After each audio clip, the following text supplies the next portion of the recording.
Hello అందరికీ. ఈరోజు video వచ్చేసి టమాటో చట్నీ ఎలా చేయాలో సింపుల్గా చూసేద్దాము. ఇది దోశల్లోకి అయితే చాలా బాగుంటుంది. ఇక ప్రాసెస్లోకి వెళ్ళిపోదాము. ముందుగా స్టవ్ ఆన్ చేసుకొని స్టవ్ మీద ఒక ప్యాన్ పెట్టేసుకొని డీప్ ఫ్రైకి సరిపడా ఆయిల్ వేసుకోవాలి. ఆయిల్ అనేది హీట్ అయ్యాక చిన్నుల్లిపాయలు ఉంటాయి కదా, అవి అలాగే శనగబ్యాళ్ళు మినపబ్యాళ్ళు వేసుకోవాలి. 1 కప్పు ఆనియన్స్ కూడా వేసుకొని ఫ్రై చేసుకోవాలన్నమాట దోరగా. ఇవి కొంచెం దోరగా ఫ్రై అయితే సరిపోతుందన్నమాట. ఇలా అడుగు మాడకుండా తిప్పుకుంటూ ఉండాలన్నమాట. తర్వాత కరివేపాకు కూడా కొద్దిగా వేసుకుంటున్నాను. ఇది కొంచెం చిటపట అన్న తర్వాత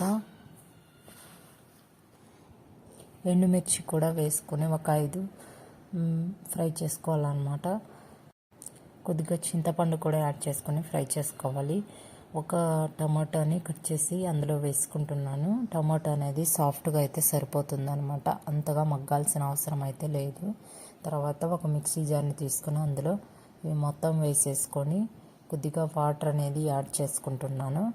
వాటర్ యాడ్ చేసుకొని మిక్సీ అయితే స్మూత్గా పేస్ట్ లాగా పెట్టేసుకోవాలి. సాల్ట్ యాడ్ చేసుకొని పట్టేసుకోవాలి. అంతే అండి, సింపుల్.